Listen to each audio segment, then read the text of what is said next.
When shipping perishable goods, selecting the right cooling medium is critical to a successful last-mile strategy. The standard cooling medium for the shipment of perishable goods is dry ice. Due to its unique features, dry ice offers many benefits to the last-mile process. It's safe around food. It has a strong cooling capacity. And it's environmentally friendly. Dry ice is a one-way solution, meaning it sublimates back to gas and leaves no waste. Producing dry ice on-site eliminates the logistical headaches that can come with sourcing dry ice from an external provider. Not only does on-site production enable facilities to produce dry ice on their schedule, it also gives them greater flexibility to meet customer demand.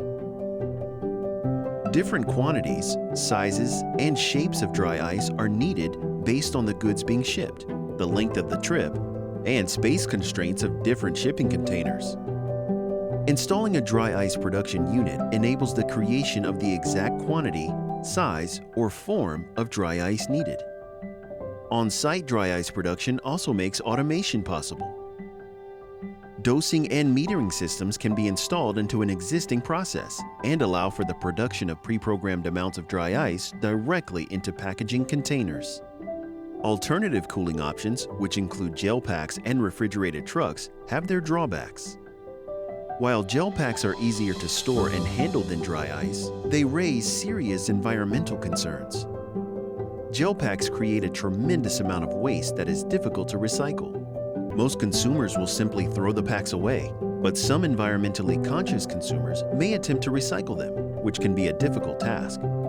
In most areas, they can only be recycled at designated recycling locations. Some companies have take-back programs, which allow customers to mail back the gel packs free of charge. While this results in some gel packs being recycled, it introduces a considerable amount of added cost. The cost of the return shipment, sanitization, and pack recooling will add up quickly. Another cooling option is transporting goods in refrigerated trucks. This option can provide the appropriate cooling without the added step at the distribution center of applying a cooling medium into the packages. However, the process presents logistical issues and raises serious concerns about its impact on the environment. Perishable goods must be constantly cooled or they will immediately change temperature. This becomes an issue when items are loaded onto the truck and unloaded for delivery. Poor loading practices often leave perishable goods sitting on the loading dock longer than permissible, resulting in a large percentage of goods loaded onto trucks at the wrong temperatures. There is also a risk of equipment failure and driver error, which could result in a complete loss of refrigeration or the goods being kept at the wrong temperature. Refrigerated trucks are the least environmentally friendly option. They can use up to 25% more fuel than traditional trucks and release a significantly higher amount of polluting particle, such as refrigerant chemicals and nitrogen oxides. Cities are also beginning to introduce regulations to limit fuel-powered trucks in city centers. Many cities are beginning to institute low-emission zones, which charge an entrance fee to fuel-powered cars and trucks.